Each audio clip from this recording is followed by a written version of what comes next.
वन्दे विनिश्चय सागरं वन्दे विनिश्चय सागरं वन्दे विनिश्चय सागरं वन्दे विनिश्चय सागरं वन्दे विनिश्चय सागरं। जय बोली 1008 श्री आदिनाथ भगवान की। परम पूज्य गणाचार्य श्री 108 विराग सागर जी महाराज की। परम पूज्य वाक्य श्री श्रवणाचार्य श्री 108 विनिश्चय सागर जी महाराज की।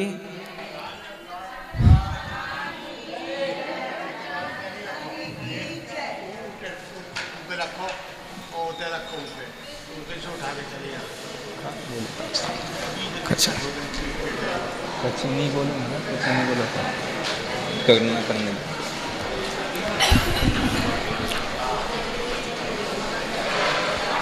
भक्तामर स्तोत्र। कौन सा स्तोत्र है? कौन सा स्तोत्र है? स्तोत्र तो बोल के दिखाओ चक्रेश जी। इधर आओ, इधर आओ, कहो क्या कह रही। इधर आओ, तो डर क्यों रहे?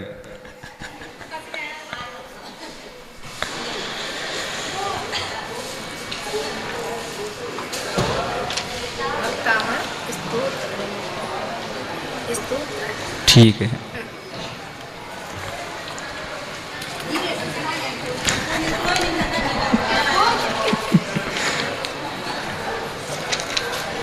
भक्तामर स्तोत्र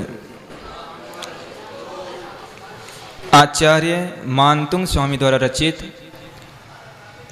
वसंत तिलका छंद में लिखा गया है और इसमें जो है 48 काव्य है। प्रत्येक काव्य में 4 चरण होते हैं। चरण में 14 अक्षर होते हैं और 21 मात्राएं होती हैं। ये ऐसे वर्णिक छंद है। वर्णिक छंद का मतलब होता है इसमें सिर्फ अक्षर गिने जाते हैं, मात्रा नहीं गिनी जाती। लेकिन अधिकांश 21 मात्रा होती है, क्योंकि अपन गण मिलाएंगे और गण मिलाएंगे तो 21 मात्रा होनी चाहिए। लास्ट वाले अक्षर में विकल्प है, वो लघु भी हो सकता है, फिर भी उसे गुरु मानते हैं। तो प्रत्येक छंद के जो है, कोई भी छंद हो उसमें जो है कितने अंग होते हैं? छंद में कितने अंग होते हैं? 8 अंग होते हैं। 8 की 7 अंग होते हैं। 7 होते कि 8? 7 गण 8 होते हैं और छंद के अंग 7 होते हैं। कौन कौन से?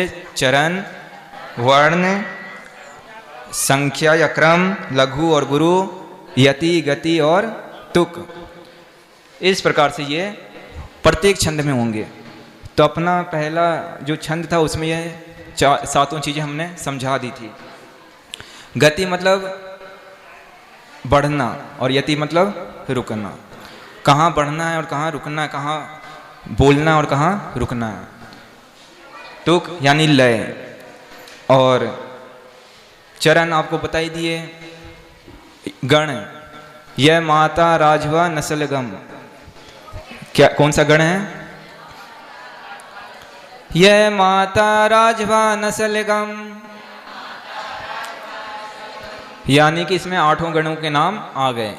यह गण, मगण, तगण और रगण, जगण, भगण, सगण और नगण। नगण और सगण, ये 8 हो गए। अब इसमें से वसंत तिलका छंद में कौन कौन से आएंगे? उक्ता वसंत तिलका तवे जा जगो गहे।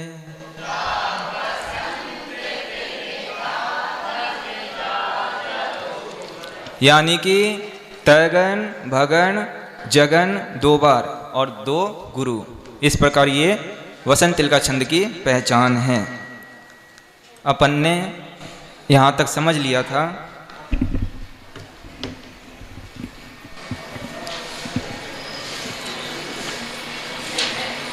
पहला काव्य पढ़ेंगे सभी को एक साथ।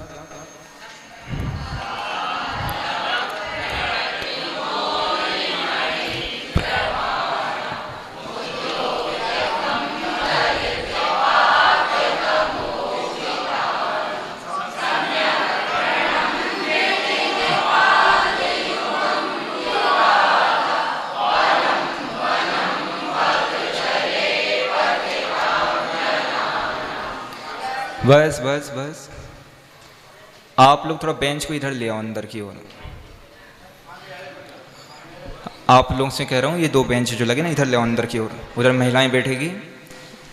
भैया आज कहाँ है टोपी सबकी, भूल जाते, अपने पास रख लो या इनके पास दे दिया करो, ये दे दें सबको।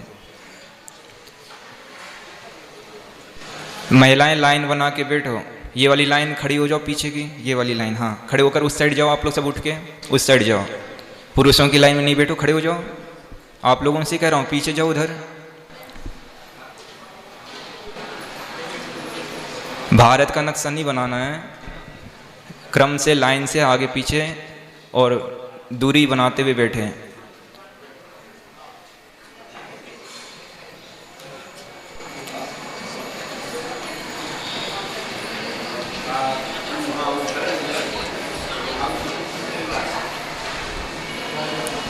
दूसरा छंद पढ़ेंगे।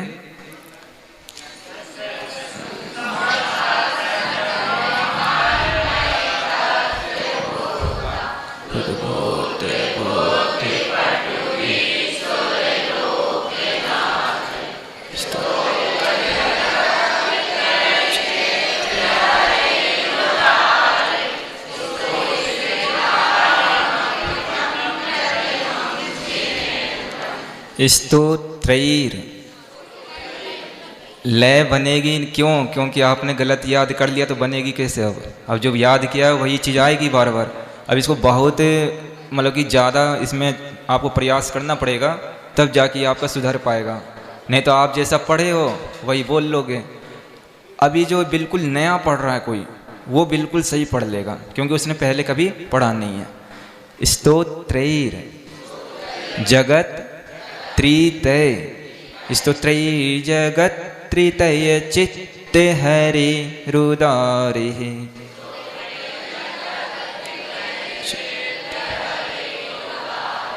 स्तुषैकिलाहेमपितं प्रथमं जिनेन्द्रम्।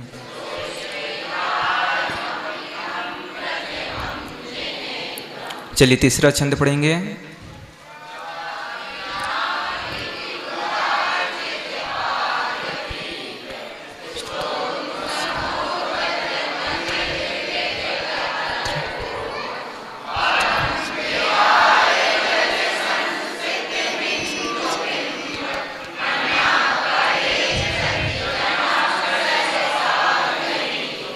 ये महिलाएं यहाँ से उठकर उस साइड बैठो। आप लोग क्रम अच्छा नहीं लग रहा आपका यहाँ पर बैठा हुआ। पुरुषों की लाइन है ये, आप लोग उधर बैठो। जब पूरा भर जाए उधर तब इधर से लाइन शुरू करना। बैठे रहो आप तो सही हो, सही है। चौथा छंद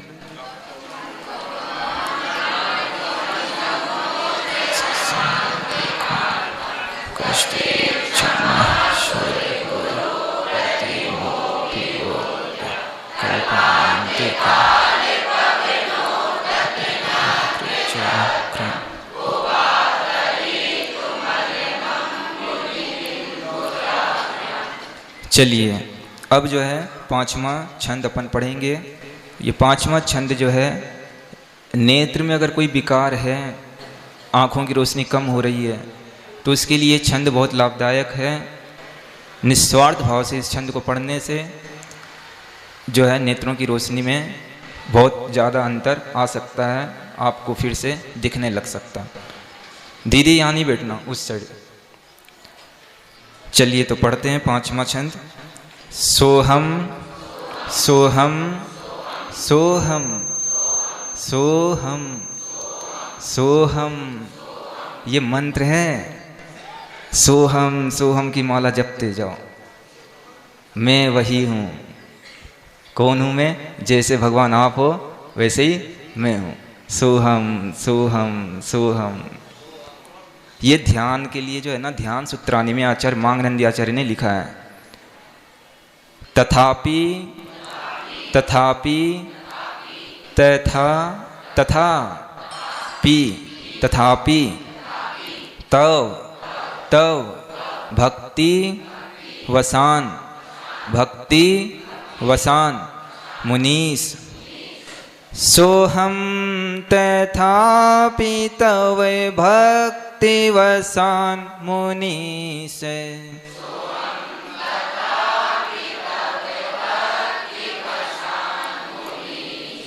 सोहम तथापि तव भक्ति वसान मुनीस।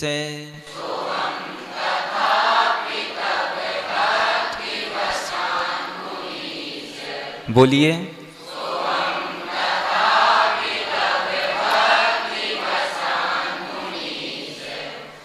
आ गया पढ़ना सबको? एक बार फिर से देख लो।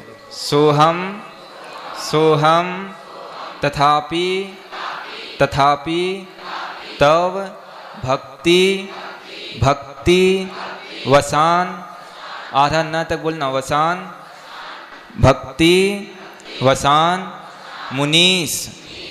सोहम तथापि तव भक्ति वसान मुनीस।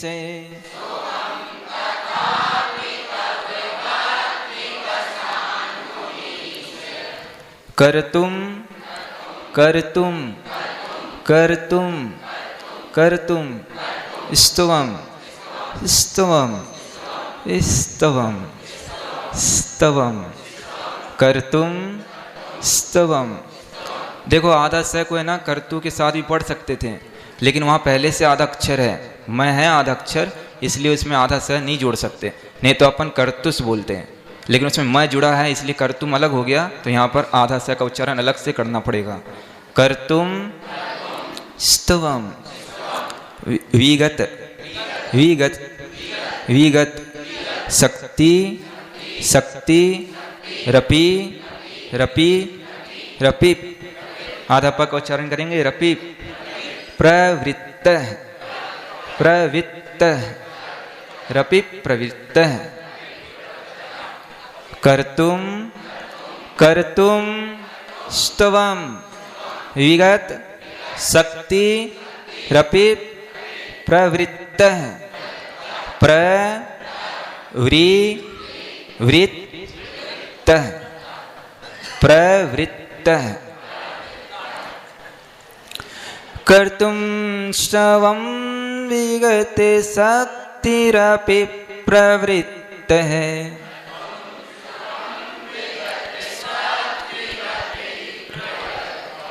कर्तुम स्तवम विगत शक्तिरपि प्रवृत्त है।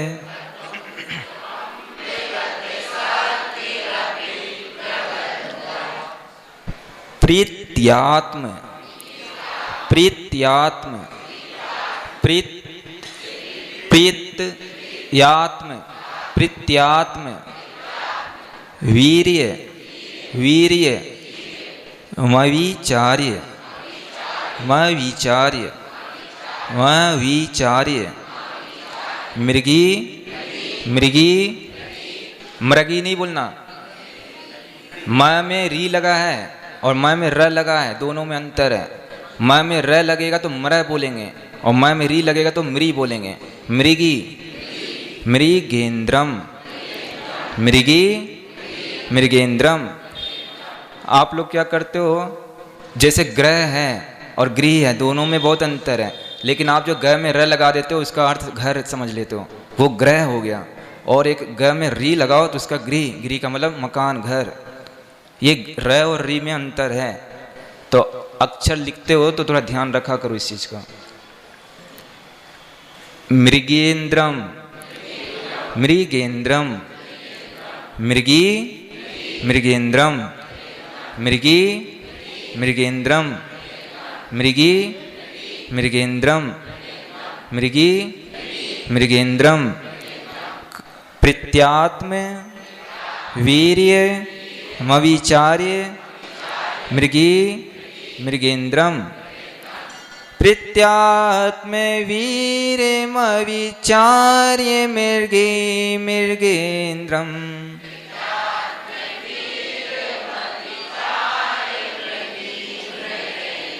प्रत्यात्म वीर्यमविचार्य मृगे मृगेन्द्रम।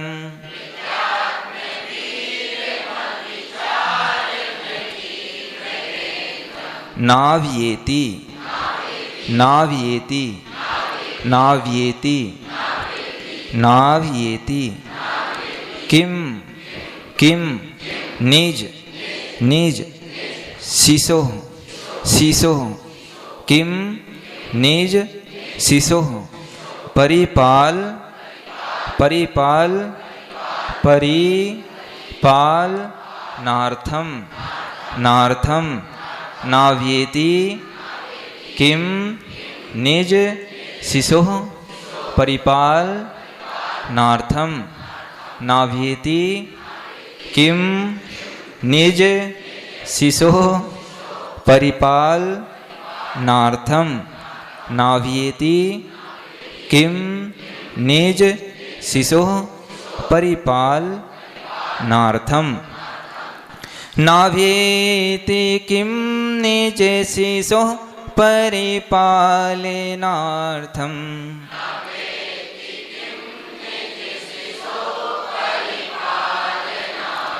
नाव्येति किम निज शिशोः परिपालनार्थम।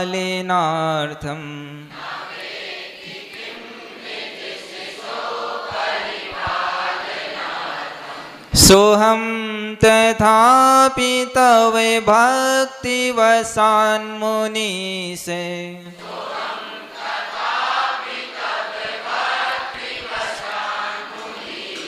कर्तुं स्तवं विगत शक्तिरपि प्रवृत्तः।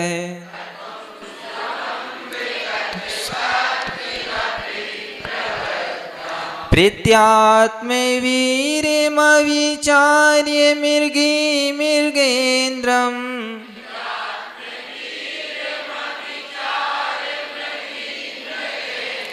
नाव्येति किम निज शिशोः परिपालनार्थम।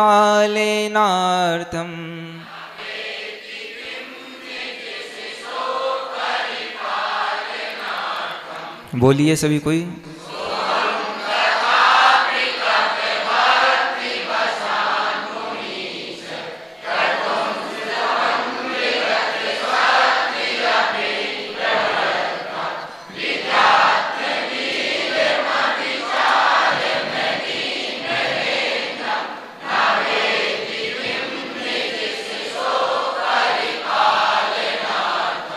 एक बार फिर से बोलिए।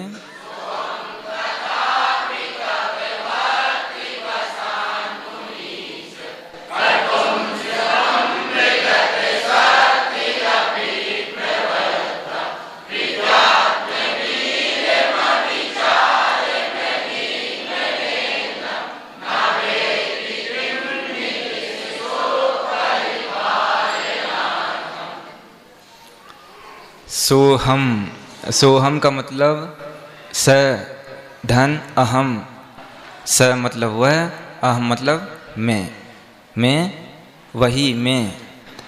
तथापि तो भी, तव आपकी, भक्ति वसान भक्ति के वशीभूत होकर, मुनीश हे मुनीश्वर, हे आदिनाथ जिनेन्द्र, कर्तुम करने के लिए, स्तवम स्तुति, विगत शक्ति रपि शक्ति से रहित होता हुआ भी, प्रवृत्त हुआ हूँ, संलग्न हुआ हूँ, प्रत्यात्म अपने स्नेह के वशीभूत होकर, अपने आत्मा के स्नेह के वशीभूत होकर, वीर्य शक्ति अविचार्य, यहाँ निकलेगा अविचार्य यानी कि विचार नहीं करता हुआ, मृगी मृगेन्द्रम, मृगी मतलब हिरन, मृगी मतलब हिरनी, मृगी मतलब हिरनी, और मृगेन्द्रम मतलब शेर, मृग धन इंद्र,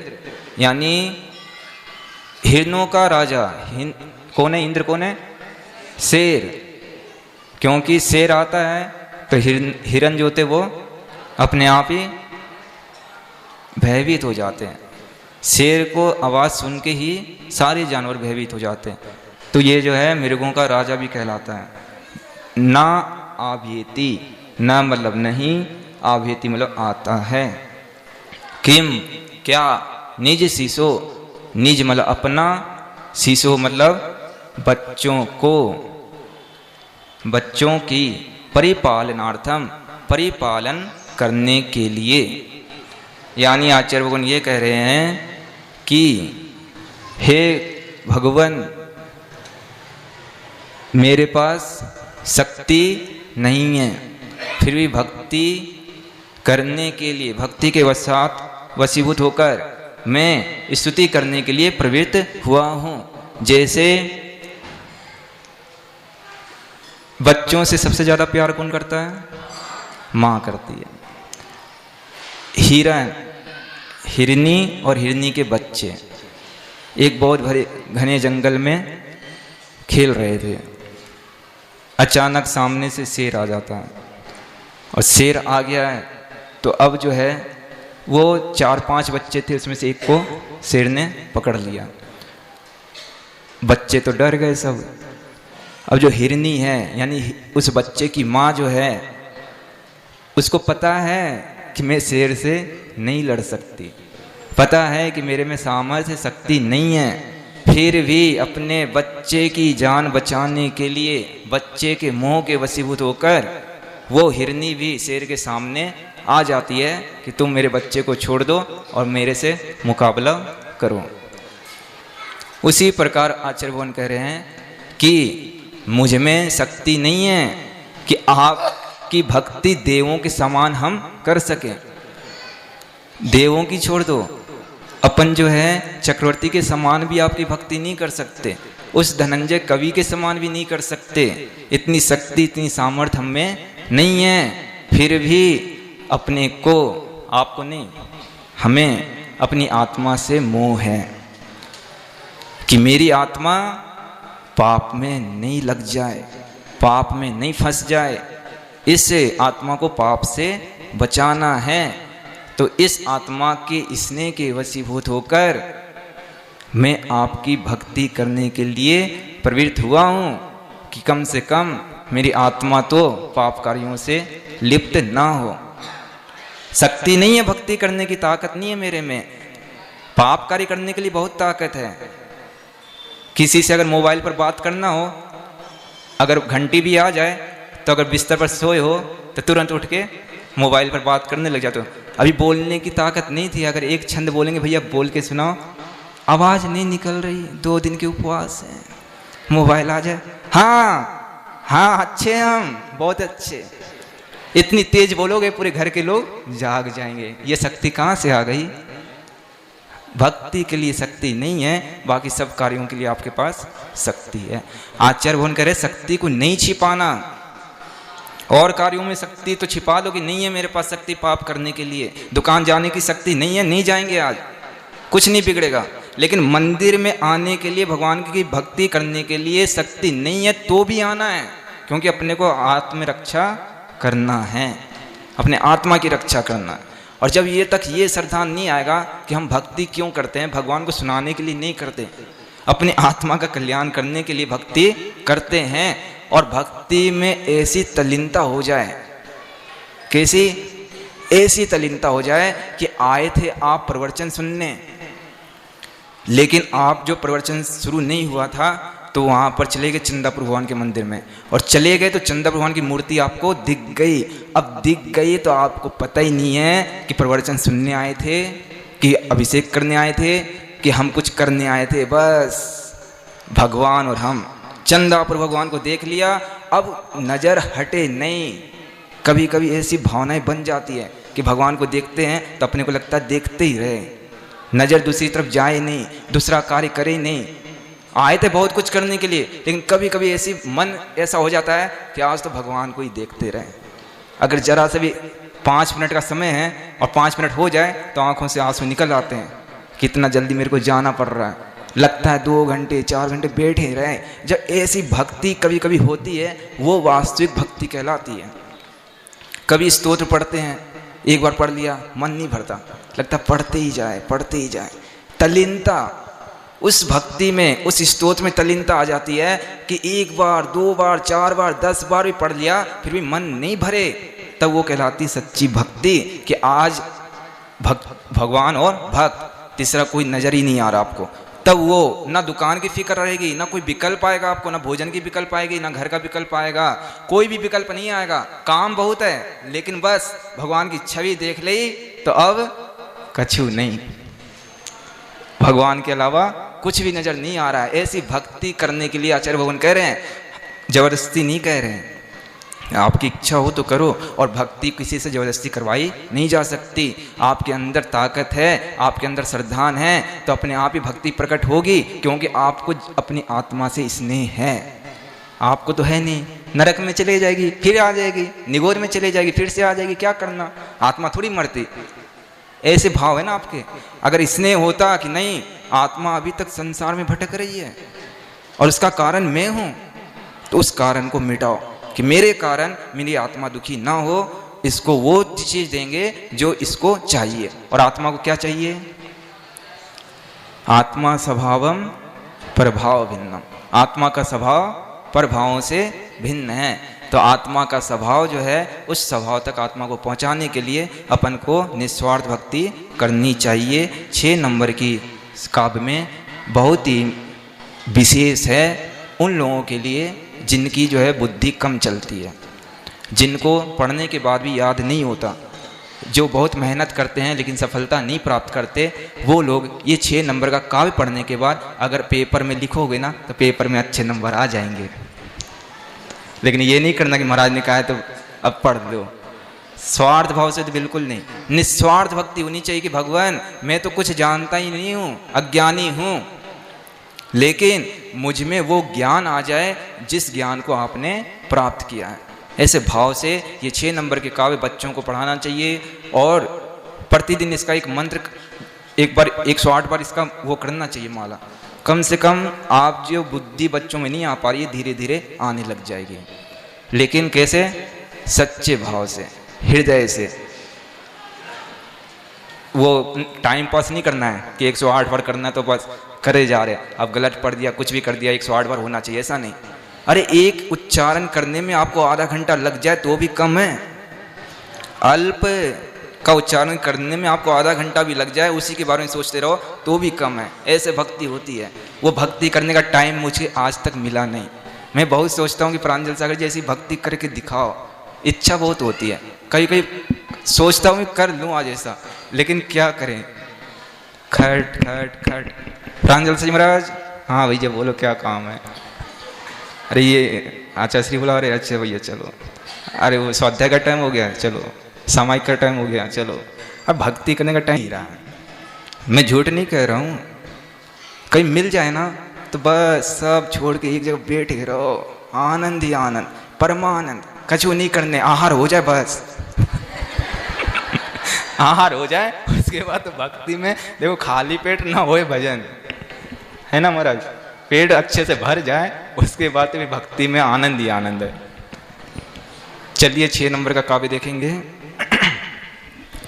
अल्पस श्रुतम, ये श्रय जो बना ना, श्री वाला श्रय, ये श्रय में जो है आधा तालु से है और रय पूरा है, तो आधा स जो तालु है उसको इधर बोलेंगे अल्पस श्रुतम, अल्पस श्रुतम, अल्पस श्रुतम, श्रुतवताम, अल्पस श्रुतम, श्रुतवताम, परिहास, परिहास, धाम, धाम, अल्पश्रुतं श्रुतवतां परिहासे धामे,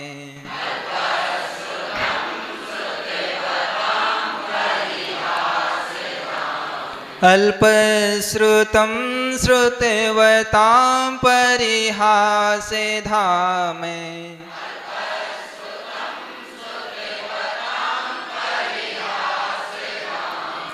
अल्पश्रुतं श्रुतवतां परिहासधामय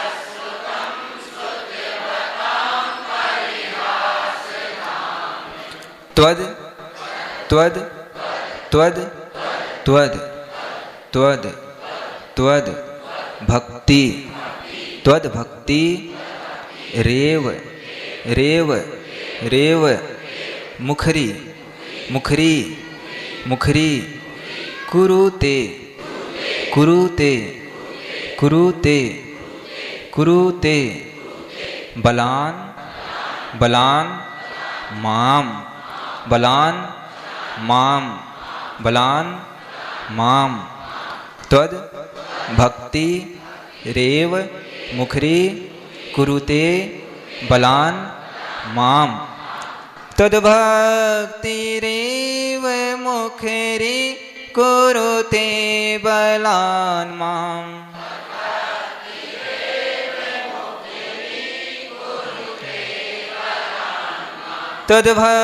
तद्भक्तिरेव मुखरी कुरुते बलान माम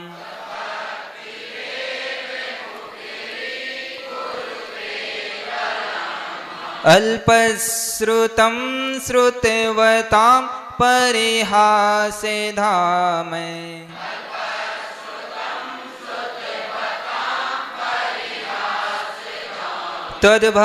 तद्भक्तिरेव मुखरी कुरुते बलान माम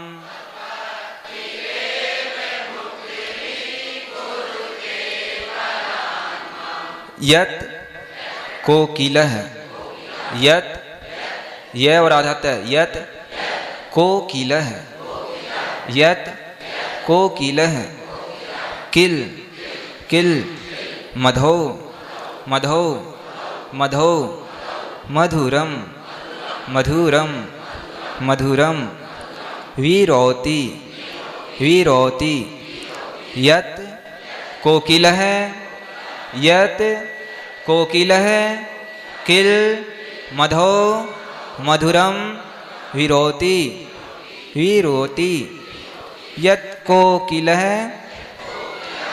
किल मधो मधुरम विरोति यत् कोकिलः किल मधो मधुरम विरोति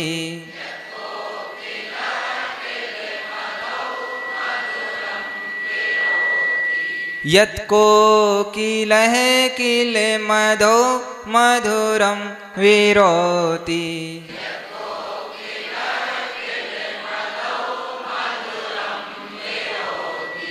यत् कोकिलः किल मधो मधुरम विरोति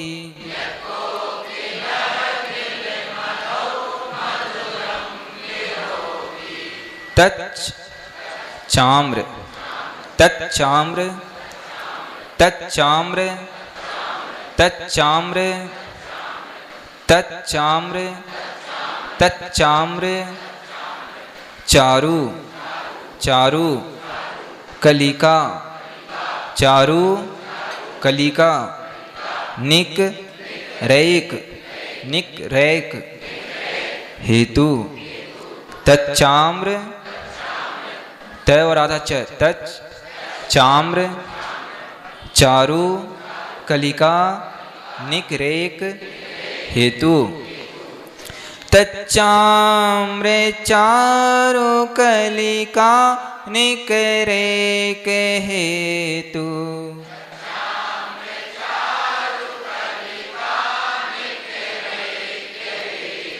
तच्चाम्र चारु कलिका निकरेक हेतु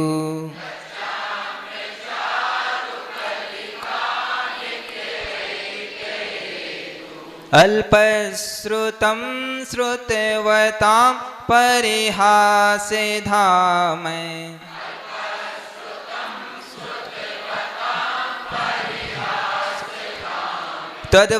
तद्भक्तिरेव मुखरी कुरुते बलान् माम्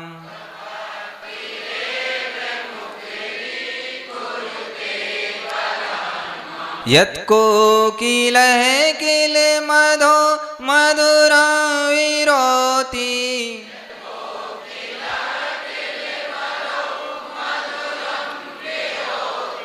तच्चाम्रे चारु कलिका निकरे हेतु।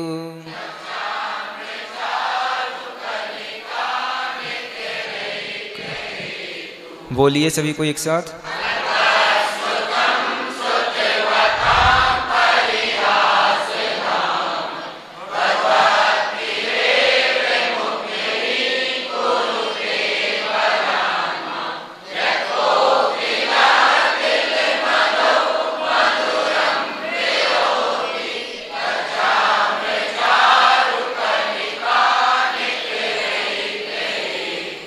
फिर से बोलिए।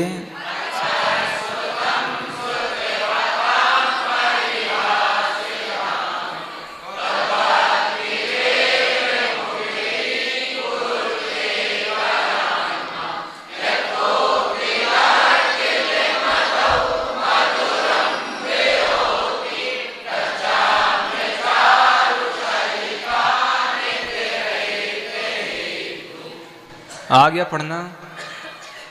क्या कह रही दीदी? अच्छा वो बता दें। अ आधा ल। अ तो एक अक्षर था, यानी कि एक क्या बोलते हैं उसको, लघु, लेकिन उसमें ल मिल गया तो हो गया दो अक्षर का, इसलिए हो गया वो गुरु। प भी एक अक्षर का था, लेकिन उसमें जो है आधा स मिल जाने से वो भी दो अक्षर का हो गया। और बचा यहाँ पर रू जो है एक अक्षर का है। इस प्रकार ये जो है दो दो एक हो गए। इसके बाद तम भी दो अक्षर का है, और श्रु एक अक्षर का है, और त भी एक अक्षर का, तो 211 है। वह एक अक्षर का, ताम दो अक्षर का, और प जो है एक अक्षर का, तो 1 to 1। हा भी री एक अक्षर का, हा दो अक्षर का, और स एक अक्षर का, ये भी 1 to 1 हो गए। फिर धा दो अक्षर का, और म जो है एक अक्षर का, लेकिन इसको अपन जो है गुरु मानेंगे लास्ट वाले अक्षर को विकल्प से। इस प्रकार ये जो है दो गुरु हो गए। इसी प्रकार सब में लगा लेना दीदी। नहीं आता समझ में? वो क्या बोर्ड होता ना, बोर्ड है क्या? जल्दी उठाओ, मार्कर तो है मेरे पास, बड़ी वाली उठाओ।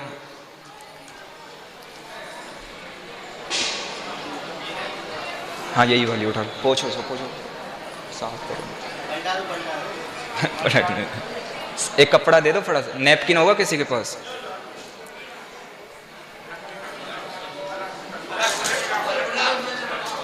कोई बात नहीं, सबने उतार लिया होगा कॉपी में। नहीं उतारे तो हम क्या करें अब? वो कब तक रहेगा उसमें लिखा हुआ? अच्छा, इसे देख देख के पढ़ते थे सब। हाँ, हमने सोचा था याद कर लिए हो, अब कल से होगी परीक्षा सबकी। छठे काव्य का पहला चरण देखते अपन।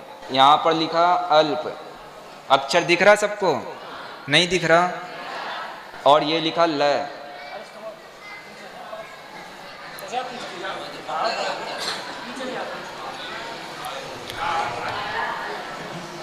ये अ में एक मात्रा थी, ठीक है?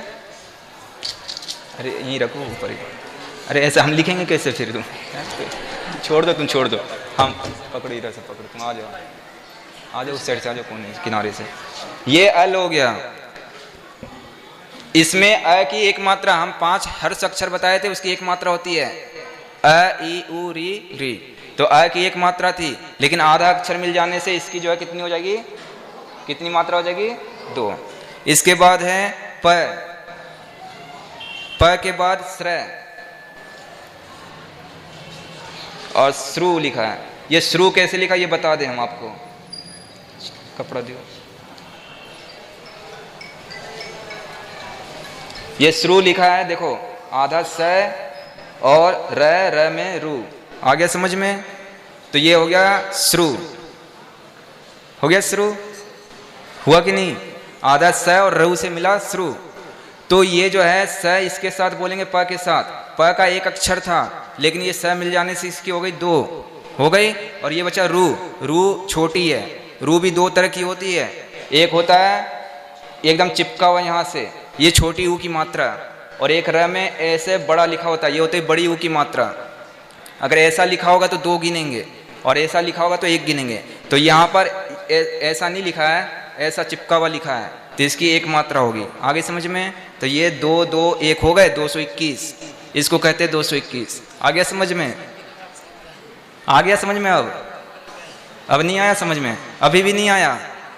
अरे 221 का मतलब कोई अंक नहीं है, 2 मात्रा और 1 मात्रा, इसको कहते हैं शॉर्ट में 221, याद रह जाए। अभी पुराने जमाने वालों को नहीं रहेगा, नए जो पीढ़ी है जो पढ़ रही है उनको याद रह जाएगा। तो अ में ल मिल जाने से 2 मात्रा हो गई, प में स मिल जाने से 2 मात्रा हो गई, और रू की 1 मात्रा है क्योंकि इसके आगे कोई अक्षर मिल नहीं रहा। अच्छा वो लिख दे, मिटाओ भैया इसको। देखो 3-3 अक्षर का एक गण होता है, ध्यान रखो इस बात को, 3-3 अक्षर का एक गण होता है। तो पहला तगण, तगण का मतलब है ताराज, 2 2 1, तो ये 2 2 1 का हो गया 1। अब दूसरा गण है भगण, उसके पहले हम 5 अक्षर बता दें आपको कौन सा है। ये 5 अक्षर है जिनकी 1 मात्रा गिनी जाती है।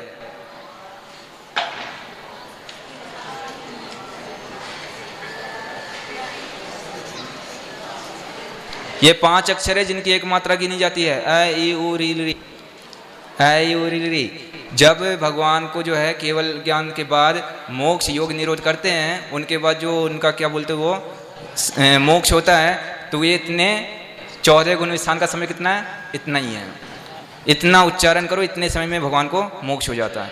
अ ई उ री री, इतना स्पीड में, मतलब कि ये इन 5 अक्षर की 1 मात्रा होती है। इसके अलावा जितने भी अक्षर आएंगे सबकी 2 मात्रा गिनी जाएगी। लेकिन आप ये नहीं समझना, जैसे यहाँ पर ये क लिखा है तो आप बोलोगे क की तो 2 मात्रा होगी, नहीं। क्यों? क्योंकि क को हलंत करेंगे, इसमें से निकालेंगे अ।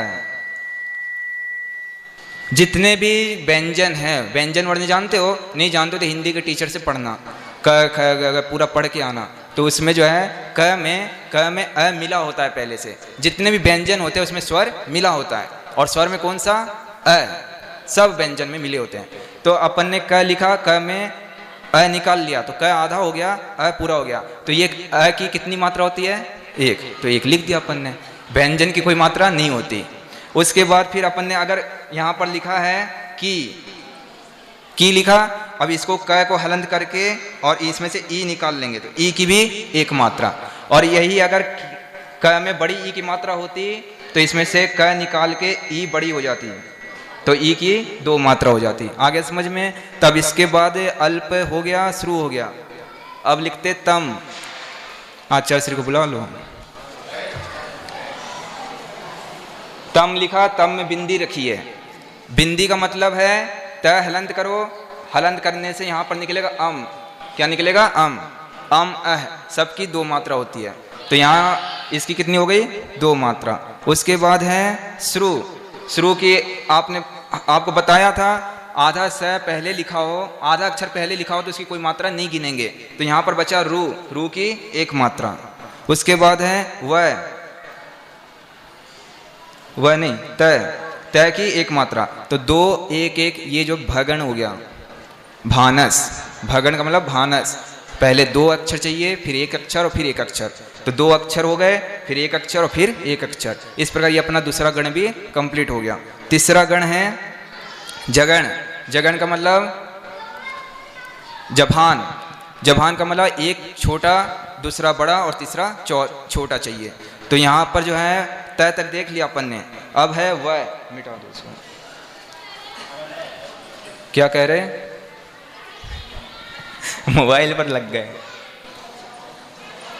ये वह की 1 मात्रा, ठीक है, क्योंकि इसमें से हलंत करेंगे तो अ निकलेगा। उसके बाद है ताम। ताम की 2 मात्रा। उसके बाद है प की 1 मात्रा। इस प्रकार 1 to 1 हो गए। इसी प्रकार से परिहास, प लिख लिया, और रिहास, तो री में 1 मात्रा, हा में 2 मात्रा और स में 1 मात्रा। अब इसके बाद धाम। धाम में 2 मात्रा और म में भी दो मात्रा अपन उपचार से मानेंगे। इस प्रकार यहाँ पर ये अपना छठवां काव्य हो गया है। कल फिर से देख लेंगे। जय बोलिए आचार्य श्री 108 विनिश्चय सागर जी महाराज की।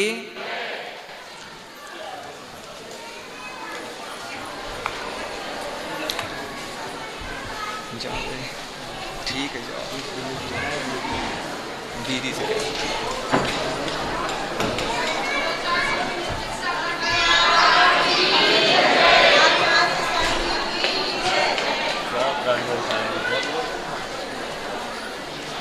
ओम नमः श्रीदेव्याः। ओम नमः श्रीदेव्याः। ओम नमः श्रीदेव्याः।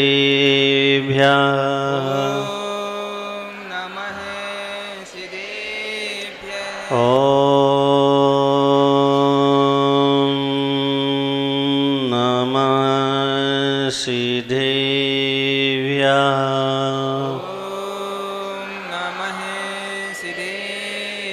जय बोले अंतानंद सिद्ध परमेष्ठी भगवान की। जय बोले आदि ब्रह्मा आदिनाथ भगवान की। जय बोले 1080 चिंतामणि पासनाथ भगवान की। जय बोले गुरुदेव आचार्य श्री विराग सागर जी महाराज जी की।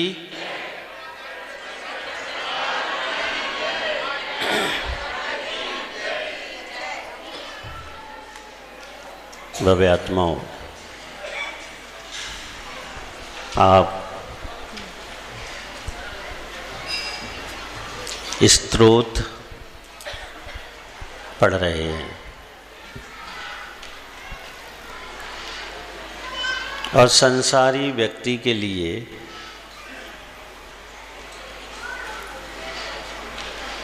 भक्ति करना अनिवार्य है। मुनियों के लिए भक्ति अनिवार्य नहीं है। हमारे लिए स्वाध्याय और ध्यान अनिवार्य है।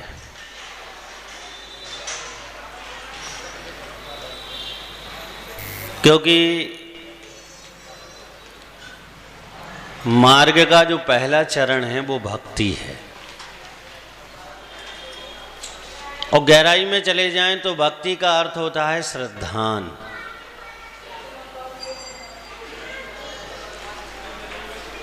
कि हमें ऐसे गुणों के प्रति विश्वास है जो हमारे पास होते हुए भी आप प्रकट हैं।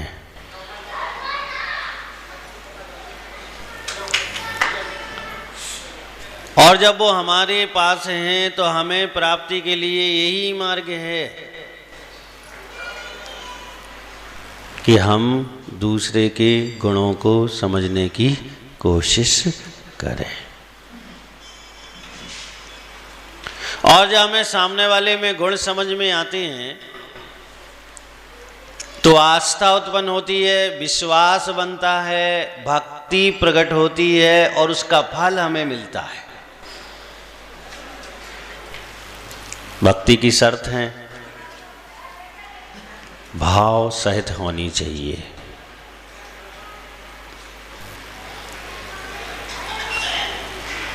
शब्दों की कीमत नहीं है, शब्द के साथ साथ भावों की कीमत है। ऐसा भी नहीं कर सकते हम कि उच्चारण ना करें, मौन बैठे रहें और भक्ति हो जाए, तो भी नहीं हो सकती। भक्ति का नियम ही है कि आपको गुणों को उच्चारण करना पड़ेगा।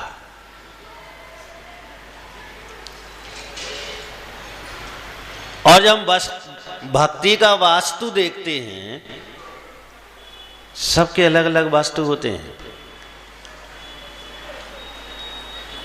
और भक्ति का वास्तु देखते हैं तो उसके भी कुछ नियम कायदा कानून तय किए गए हैं।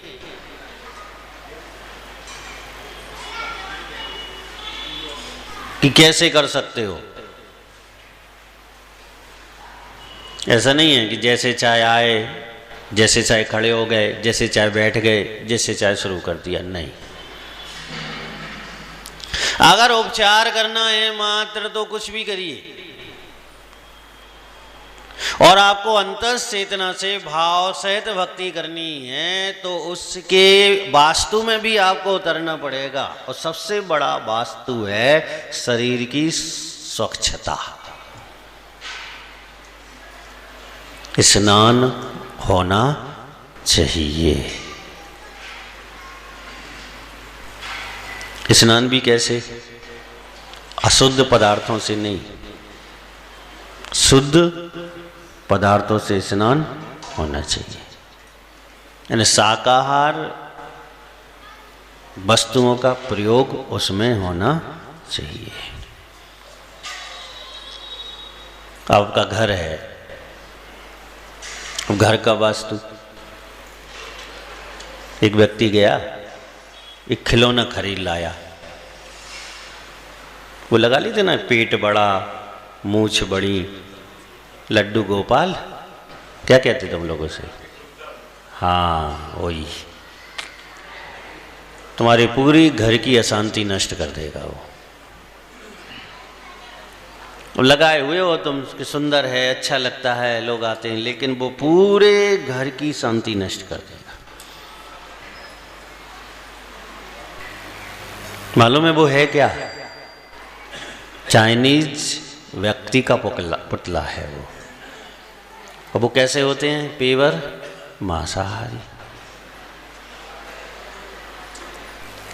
अब उसके अंदर से जो भी ऊर्जा प्रसारित होगी, क्योंकि उसमें स्थापना है कि ये कौन है।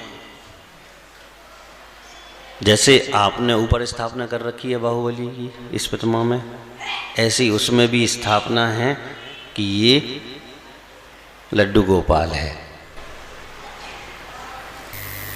जो जैसा उस व्यक्ति का व्यक्तित्व था, उस स्थापना में वैसे गुणों की कल्पना की गई है। उससे ऊर्जा कैसी निकलेगी? जैसे उसके अवगुण थे वैसे ही ऊर्जा निकलेगी बाहर। भक्ति का वास्तु ये है कि पहले शरीर स्वच्छ हो, फिर वचन स्वच्छ हो, यानी शुद्ध पढ़कर आप जानते हो, और फिर मन पवित्र हो। और जब इन तीनों का संगम मिलता है, हमारे रत्नात्रय हैं सम्यक दर्शन, सम्यक ज्ञान, सम्यक चारित्र। आपके भी आगे जाके ये रत्नात्रय होंगे, लेकिन ग्रस्तों के ग्रस्त अवस्था में रहकर रत्नात्रय हैं मन की शुद्धि, वचन की शुद्धि, काय की शुद्धि। ये आपका रत्नात्रय है। और यही भक्ति का वास्तु है, पूजन का वास्तु है, धर्म ध्यान का वास्तु है। और तीन में से एक का भी अगर संतुलन बिगड़ा हुआ होता है तो कोई काम नहीं बनता। इसलिए आचार्यों ने वस्त्र भी तय किए, अलग अलग कार्यों के हिसाब से वस्त्र तय किए। अगर आत्म शांति चाहिए तो श्वेत वस्त्र पहनकर आप गुणों का स्तवन करें, आत्म शांति मिलेगी आपको। और धन शांति चाहिए है तो लाल वस्त्र पहनकर आराधना करें। अगर स्वच्छता चाहिए है, यानी आत्म पवित्रता चाहिए है, रोगों से मुक्ति चाहिए, तो काले वस्त्र पहन लें। वर्ण वैज्ञानिक अलग है, हम तो शॉर्ट में आपको बता रहे हैं। पंच परमेश्वरी के 5 कलर तय हैं, और इन कलरों से ही पूरा वर्ण विज्ञान चलता है। और जीवन में इन वर्णों का प्रभाव भी पड़ता है। भक्ति में श्वेत वस्त्रों की जगह, केसरिया वस्त्रों की जगह अगर आप काले वस्त्र पहनकर बैठ जाइए, भक्ति नहीं हो पाएगी आपसे। प्रैक्टिकल करके देख लेना। अगर 10 मिनट भी मन लगता था 2 घंटे में, तो वो 10 मिनट भी नहीं लगेगा। इसलिए हम एक काव्य जो देख रहे हैं आज, कौन सा काव्य देखा? 5वां। विजया नाम की देवी इस काव्य की अधिष्ठात्री देवी है। एक बढ़ई था, बढ़ई तो जानते हो, कारपेंटर, लकड़ी का काम करने वाला। अब वो गरीब तो था ही, एक प्रकार की मजदूरी है। और पहले गिल्ली डंडापन किससे बनवाते थे? बड़ई से तो बनवाते थे। गांव के बाहर उसका मकान था और गांव के बाहर ही मैदान था गिल्ली डंडा खेलने का। वो बेचारा परेशान था, दिन भर मेहनत करता था, परिश्रम करता था, लेकिन परिवार की अच्छे से उधर पूर्ति भी नहीं कर पाता था। एक दिन उसने देखा कि मैदान के बाहर एक बच्चा रो रहा है, उसके हाथ में एक छोटी सी पुस्तक है और बैठा बैठा रो रहा है। तो उसने पूछा कि क्यों रो रहा है? उसने कहा कि मेरे से दोस्तों का डंडा टूट गया, गिल्ली वाला डंडा टूट गया, अब मुझे वो डंडा वापस करना है, घर में मार पड़ेगी बताएंगे तो, क्योंकि घर में मना किया है कि गिल्ली डंडा मत खेलना।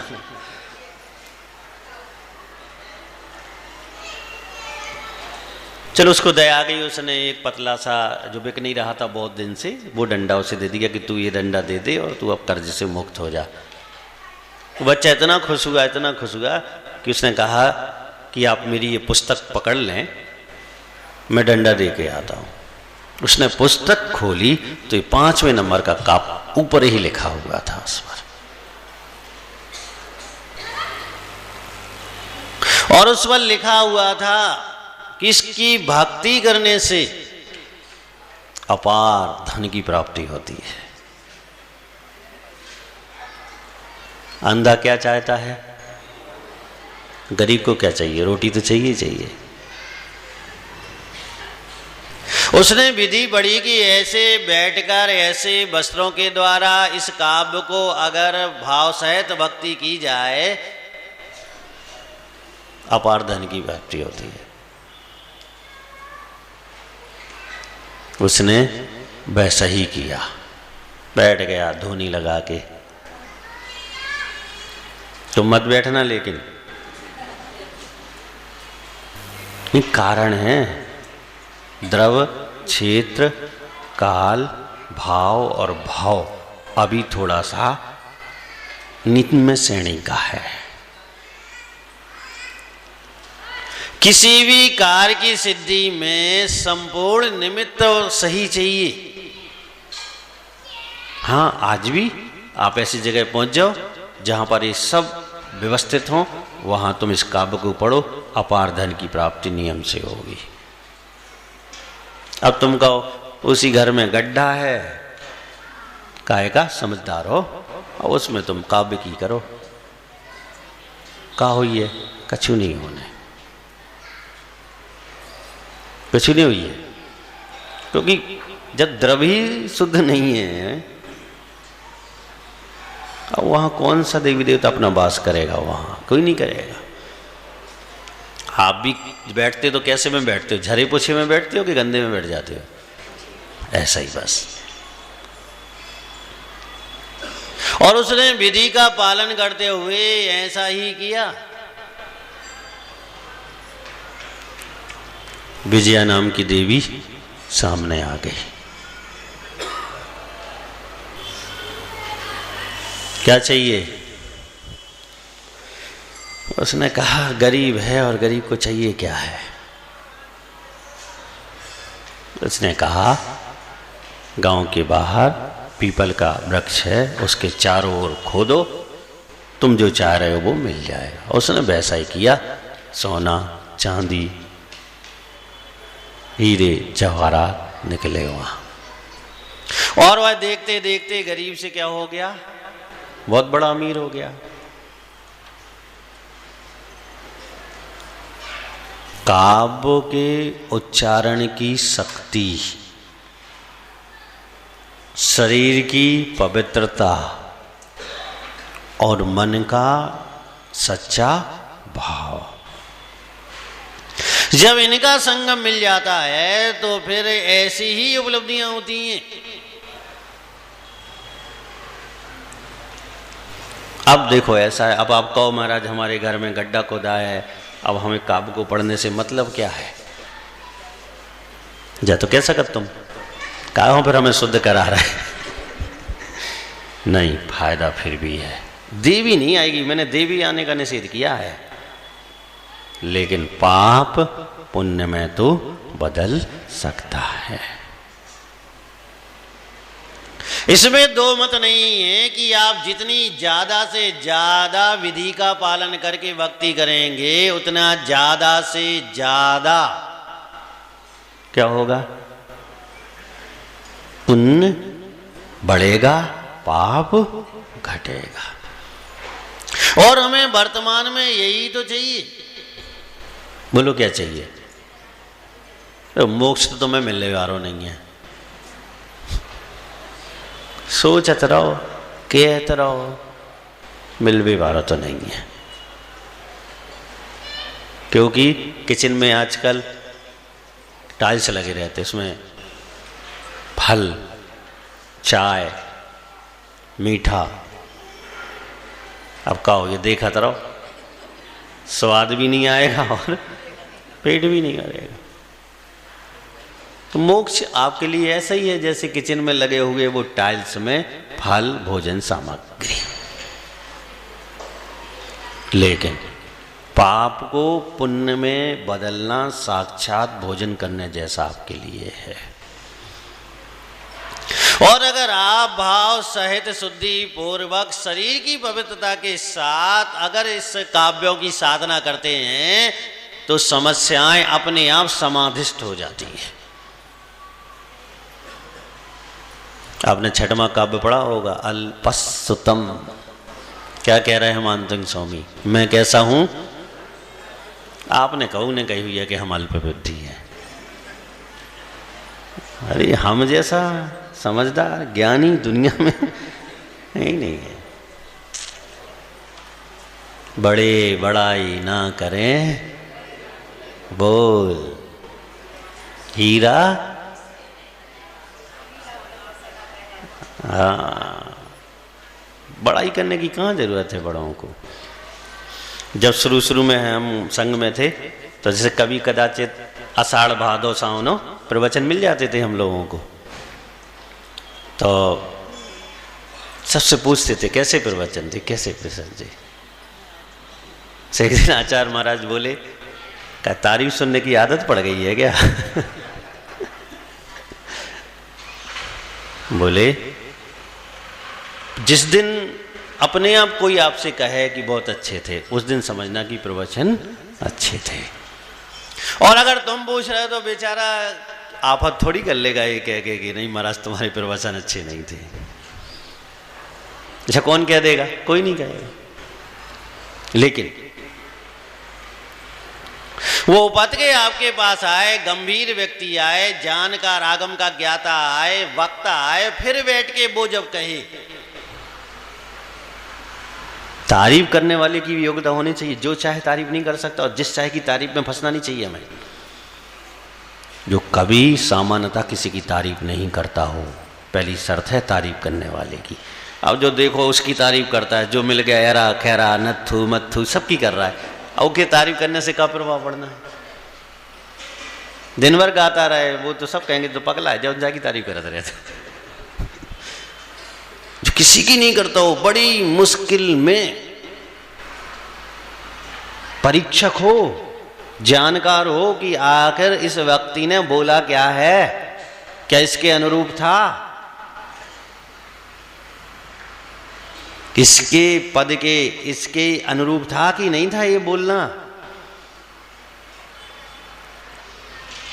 यह जो विषय बोल रहा है यह कैसा है, आगम का है कि आगम के बाहर का है, कल्पना का है, आखिर है कैसा?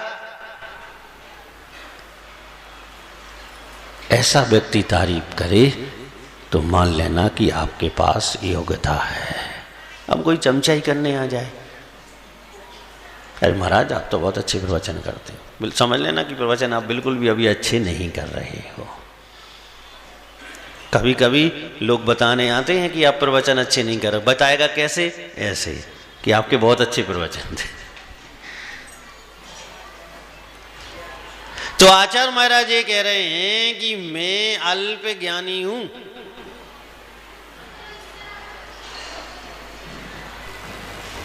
फिर भी साहस कर रहा हूं। साहस बहुत बड़ी वस्तु होती है। दुनिया के पास शक्ति बहुत है लेकिन साहस नहीं है। अभी यहां सर्प आ जाए, क्या सबसे पहले क्या खोएगा आपका? प्राण खोएंगे कि साहस खोएगा? प्राण तो खोए नहीं खोए लेकिन साहस खो जाएगा। और अगर साहस बना रहा तो शायद प्राण भी बच जाएं। बच जाएंगे। ताकत चाहिए। शेर भी सामने खड़ा हो जाए और आप शेर जैसे डट जाओ उसके सामने, भाग जाएगा वो कि मुझसे बड़ा वाला है, लगता है सामने। और तुम कपोगे, डरोगे, भागोगे तो फिर वो अपना काम करेगा, जो उसका काम है वो करेगा। तो भक्ति के लिए साहस चाहिए। भक्ति के पहले लोग निराश हो जाते हैं, मैं कुछ नहीं कर सकता, मैं स्थिर नहीं बैठ सकता, मेरा मन चंचल है। नहीं, क्यों नहीं है? सब कुछ कर सकते हो तुम। समय लगेगा, कोई बात नहीं, लग जाने दो, करो। डर जब बाहर आता है तभी हम निश्चिंत, निस्वार्थ, निकांक्षित भाव से ईश्वर की भक्ति कर पाते हैं। और इस स्तोत्र का लक्ष्य ये है, तुम्हें जो चाहिए वो मिलेगा, लेकिन शर्तों की पूर्ति करके भक्ति करनी पड़ेगी। आचार्य कहते हैं, और अगर तुम्हें ये विनाशिक पदार्थ नहीं चाहिए हैं तो एकाग्र मन से स्तोत्र का पाठ करो। आत्म हित मिलेगा, आत्मा शांति मिलेगी, आत्म मुक्ति मिलेगी। यानी लक्ष्य अगर आपका मुक्ति का है, कर्म क्षय का है, तो ये इसके द्वारा वह भी संभव है। भव्य आत्माओं,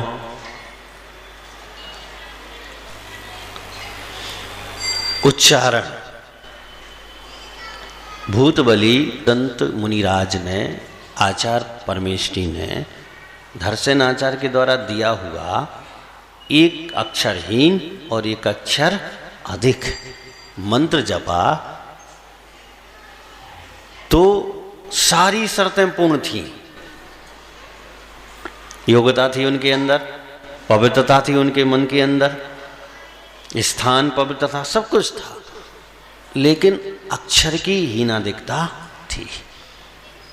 देवी तो आ गई सामने, लेकिन दांत बाहर हैं, एक आंख नहीं है, और देवियों का, देवताओं का ऐसा स्वरूप होता ही नहीं है। सर्वांग सुंदर होते हैं, सम चतुरस्र संस्थान वाले होते हैं। वो समझ गए कुछ गड़बड़ है। उन्होंने द्वारा मंत्र को देखा, सिद्धि की व्याकरण से। एक के में एक अक्षर ज्यादा है, एक के में एक अक्षर कम है, सुधार दिया। फिर जपने बैठे, देवी अपने स्वरूप में प्रकट हो गई। उच्चारण शक्ति में भी बहुत ताकत है, बहुत ताकत है। अगर उच्चारण सही आ गया तो समझ लो बहुत कुछ लाभ हो गया। अब हिंदी का कोई पढ़ ले, कोई मतलब नहीं है। काम तो काम चलाऊ ही होता है। मूल चाहिए, मूल संस्कृत स्तोत्र है। इसीलिए हमें जरूरत है कि हम इन काव्यों को शुद्ध कर लें, उच्चारण इनका हमसे शुद्ध हो जाए, ताकि इनको पढ़कर हम लौकिक असुविधाओं को भी कम कर लें और पारलौकिक असुविधाओं को भी कम करते चले जाएं। भव्य आत्माओं, भक्ति अब कितने माध्यम से करते हो आप? पूजा करते हो, वो भी भक्ति है। कोई स्तोत्र पढ़ते हो, वो भी भक्ति है। अभी अपन ने विधान वगैरह किए, वो भी भक्ति है। जैसे अपन विधान करते हैं, अभी संभवतः 16 तारीख से पंचबाल्यति विधान है। पंचबाल्यति समझते हो क्या कहलाता? बाल ब्रह्मचारी 5 तीर्थंकरों की विधि पूर्वक भक्ति, जिसे हम विधान के नाम से जानते हैं।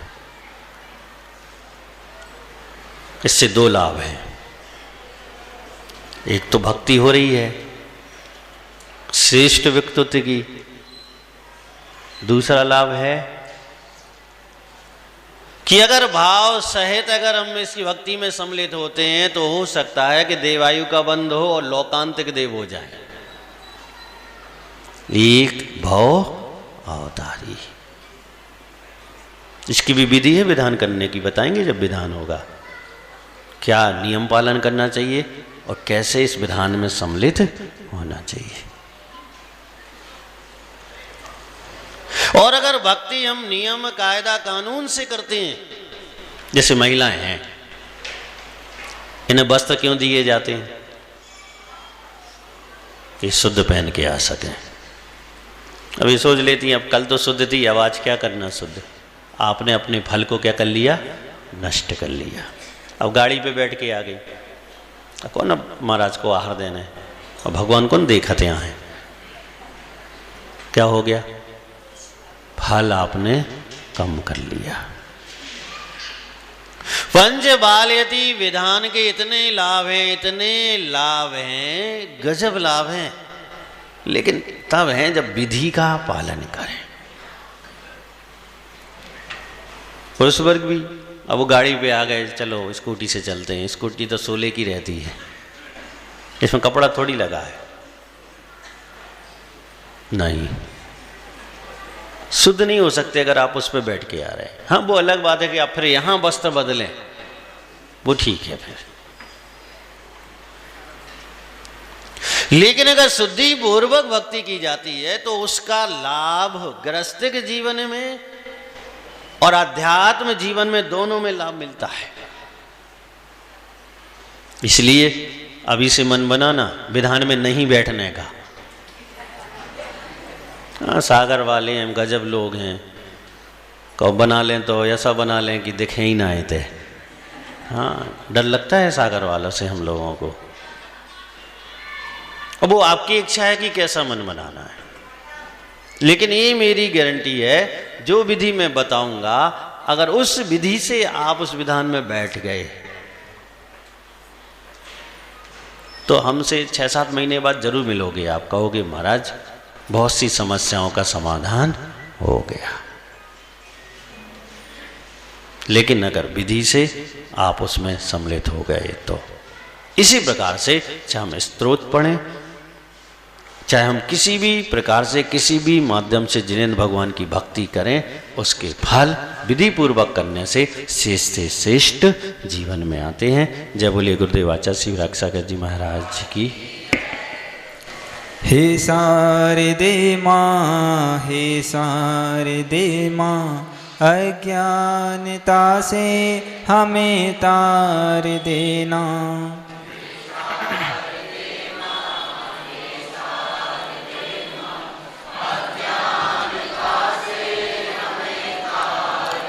मुनियों ने समझी, गुणियों ने जानी, शास्त्रों की भाषा आगम की वाणी। हम भी तो समझे, हम भी तो जाने, विद्या का फल तो हमें मात देना।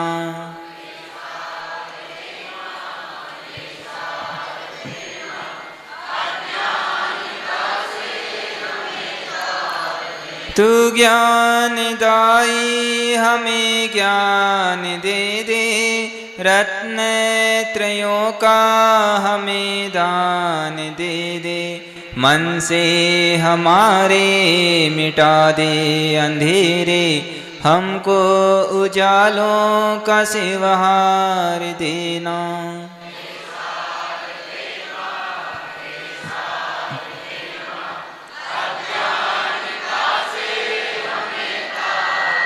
तू मोक्षदायी है संगीत तुझ में, हर शब्द तेरा हर भाव तुझ में। हम हैं अकेले हम हैं अधूरे, तेरी शरण माँ हमें तार देना।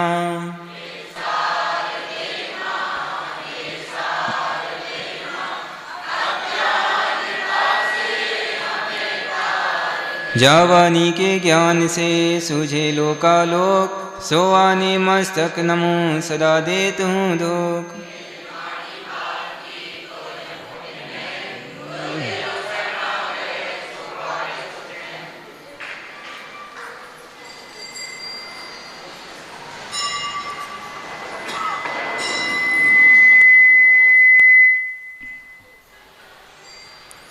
अर्घ ले लेंगे।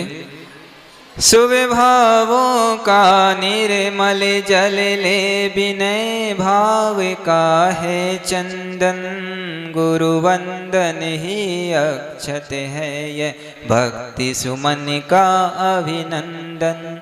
मन वच तन से आत्म समर्पण, मोह क्षोभ का समन करूं। परम पूज्य आचार्य शिरोमणि, विराग सिंधु जी को नमन करूं। ओम नमः श्री परम पूज्य गणाचार्य श्री अक्षर विराग सागर गुरुवे, सम्मेद शिखर शाश्वत सिद्ध क्षेत्र में साक्षर विराजमान, तिनके चरणार बिंद को मेरा मन से वचन से काय से बारंबार नमस्कार हो। जलादि अर्घम निरुपामिति, गुरुवर तुमको है नमन, हाथ जोड़े धर शीस। तुम समय हम भी बन सके, दो ऐसा आशीष।